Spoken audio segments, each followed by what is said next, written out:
Hello and welcome back to Thirsty Thursday. This week we have quite a lot of things and we're going to challenge ourselves to rush through them, like 8 things in 8 minutes or whatever.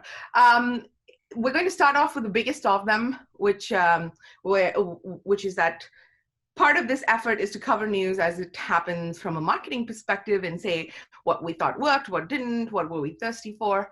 And as we did that, we got a little bit braver about who we would comment about. And last week after the Super Bowl, there was a tweet from Ottawa Public Health, which was a cool story. And Will, do you want to cover the basics of what happened there? Yeah, so everybody, I'm sure a lot of you have seen the tweet from Bruce, Ottawa Public Health.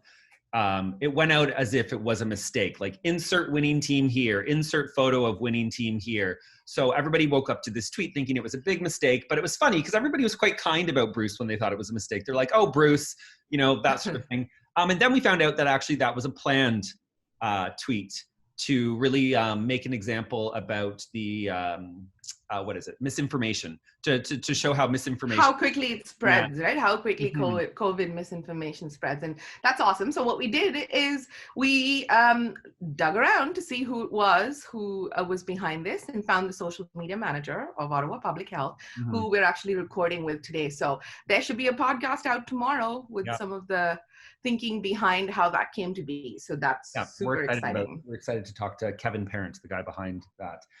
Okay, so let's get into something I've been paying attention to this week, and a lot of people have, Free-Britney.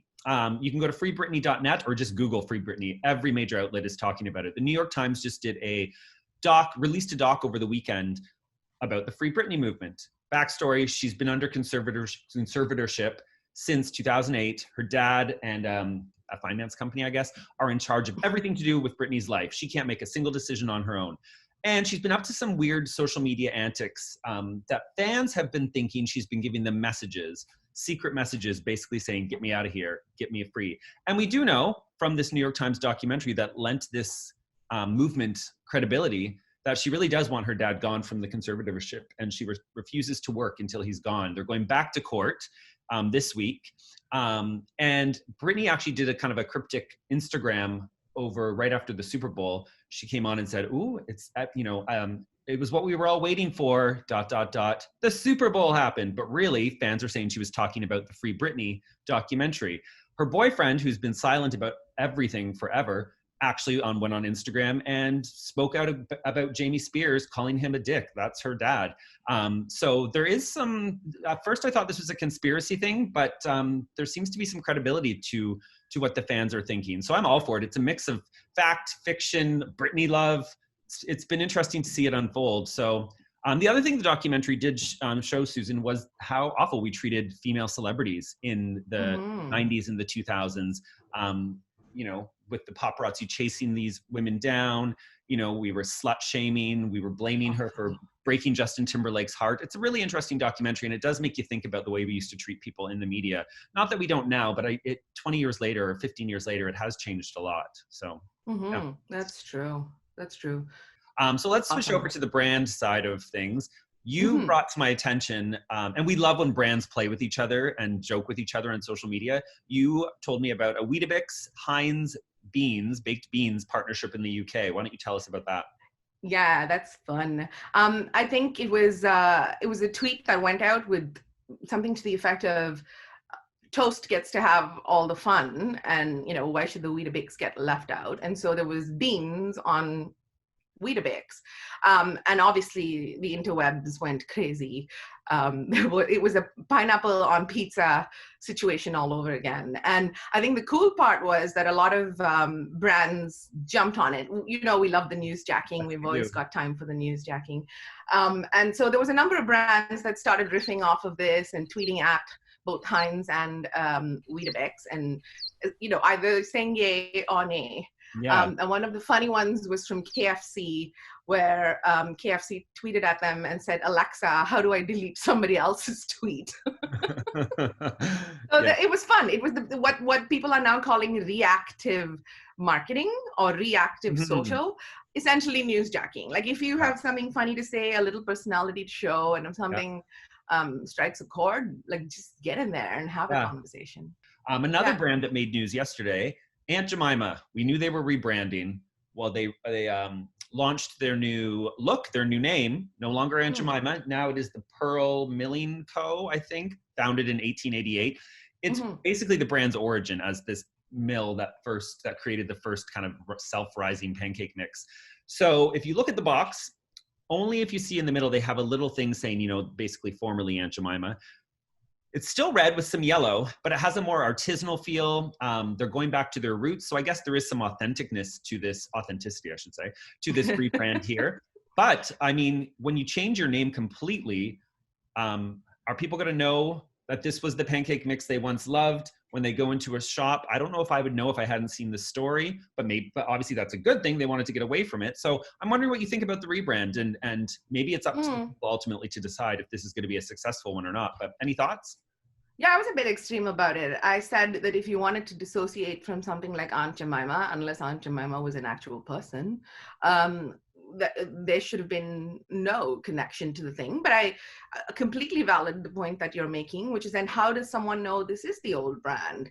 And then if you don't see the familiar packaging that you know, you'll just go by the nearest competitive brand, right? So I don't know that I have a perspective one way or the other, but I feel like Aunt Jemima and the reasons they identify for why that brand shouldn't exist in 2021 are pretty serious. Yeah. So I'd say the further you get away from the old heritage, the better.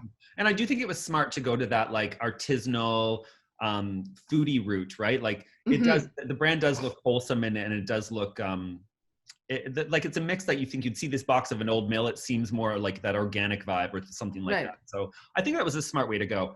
I wanted to also talk about Bell. So we know last month they had Bell Let's Talk. Well, here in Canada, for those of you not in Canada, Bell owns several media outlets across Canada. And what happened last week is being referred to as the Bell bloodbath. They gutted radio newsrooms. A lot of well-known TV people were fired. Over several days. It basically was a wave going across the country. And the thing is that people are pointing out is Bell has this huge day, Let's Talk. They've moved the needle on us talking about mental illness, which is wonderful. But when you do that, you kind of are setting a high bar for yourself to live up to as well. So when you come in, and one show actually, Susan, was taken off the air in the middle of their show. Like they went to commercial, and what played when they came back from commercial was just a song. The show was gone just like that. So people are saying the inappropriate song too, right? Yeah, the song has some inappropriate lyrics, basically talking about goodbye and cuts or something. So it's kind of like, so people are now saying Bell Let's Cut, and they're saying, you know, of course they're saying this Bell Let's Talk mental health day thing, but then 1 month later they lay off and fire hundreds of people. And of course, the people they're doing this to are people who know how to tell a story. It's journalists, it's reporters, it's producers. They're active on social media. So they're out there talking about it. And I think a lot of people are disappointed in this brand that seems to stand for one thing, but then their actions seem to show another. This could have been handled, I think, a lot better. I'm wondering what you think. Yeah, I think it's true. When you take on those positions as being, you know, standing for a certain purpose, like Bell has done. And I know that just before Bell Let's Talk, the day itself, there was a fair bit of back and forth and chatter with people wanting to know why it can't just be Let's Talk, right? Like, why does it have to be Bell Let's Talk? The fact remains, it's the power of that hashtag, and they created that power. And now I feel like the awareness of it, like you said, in Canada is greater than Bell, but it's their name on the thing. And while this is happening, we know this is happening with a lot of larger businesses. It does go back to that people are not going to take crap from you anymore. Like if you commit to some things, or if you express your intent to change, people are going to follow through. Like there is a shame culture out there and a trolling culture, bad as it is. People are going to hold you to the things that you said. Okay, well, thanks everybody. That's Thirsty Thursday for today. We'll see you next week.